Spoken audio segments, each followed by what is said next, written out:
Noi chiediamo ai veneti di supportarci in questa nostra battaglia per chiedere l'indizione del referendum per l'indipendenza del Veneto, per dare un forte segnale al governo centrale che invece di darci una maggiore autonomia ce la sta togliendo giorno dopo giorno.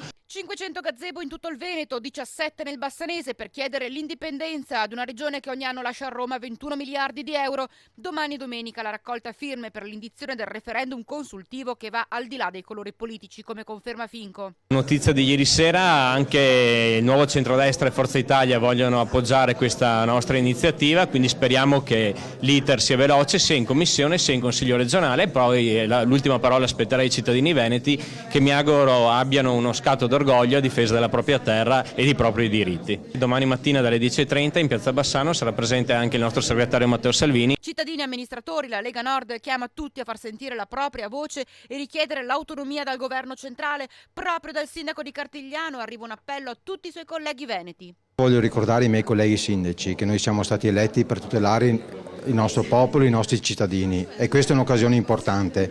Non fatevi sobbarcare dalle idee politiche quando è tempo di tutelare e di rendere migliore la vita di chi ci ha votato. A Bassano, lo ricordiamo, domani mattina il gazebo sarà allestito dalle 8 alle 13 in Viale delle Fosse davanti all'ex ospedale, dalle 14 alle 18 in Piazzotto Montevecchio.